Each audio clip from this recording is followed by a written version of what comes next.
শনিবার আইপিএল এর ম্যাচ দেখতে মাঠে এসেছিলেন ধোনির মা বাবা, স্ত্রী এবং কন্যা। সমাজ মাধ্যম অতি আগ্রহে প্রচার করেছিল সম্ভবত আইপিএল এর শেষ ম্যাচ খেলছেন ক্যাপ্টেন কুল।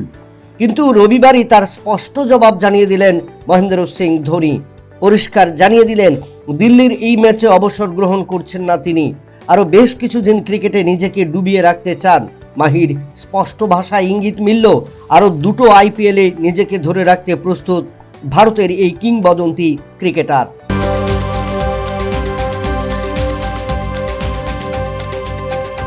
বক্সিং বিশ্বকাপে নতুন ইতিহাস তৈরি করল ভারতের বক্সাররা। নতুন ইতিহাস তৈরি করলেন হিতেশ গুলিয়া।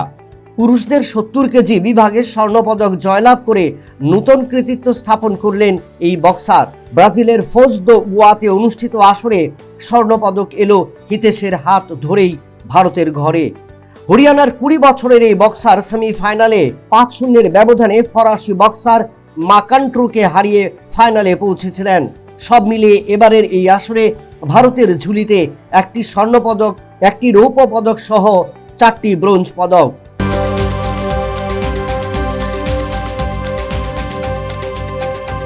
আইপিএল এর মাঝেই স্বস্তি মুম্বাই ইন্ডিয়ান্স শিবিরে। সম্পূর্ণ সুস্থ এবং ফিট হয়েই দলে ফিরছেন জশপ্রীত বুমরা।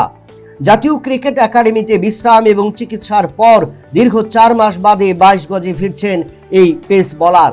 সোমবার আরসিবির বিরুদ্ধে মাঠে নামবেন বুমরা, যার কারণে মুম্বাই ইন্ডিয়ান্স দলে আরও বেড়ে গেল শক্তি এবং আত্মবিশ্বাস। উল্লেখ্য, ভারত এবং অস্ট্রেলিয়ার মধ্যে বর্ডার গাভাস্কার সিরিজের 5ম ম্যাচে চোট পাবার কারণেই দল থেকে ছিটকে গিয়েছিলেন জশপ্রীত বুমরা।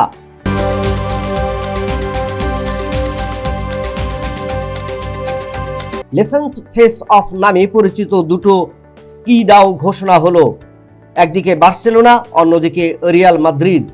বার্সেলোনার নেতৃত্ব দিচ্ছেন কার্লেস পোয়ালো এবং রিয়াল মাদ্রিদের নেতৃত্ব দেবেন লুইস ফিগো। দু দলের মধ্যে ম্যাচটি হবে মুম্বাইয়ের DY পাটিল স্টেডিয়ামে। ম্যাচকে ঘিরে ইতিমধ্যেই ভারতের ফুটবল প্রেমীদের বাঁধ ভাঙা উচ্ছ্বাস পরিলক্ষিত হচ্ছে।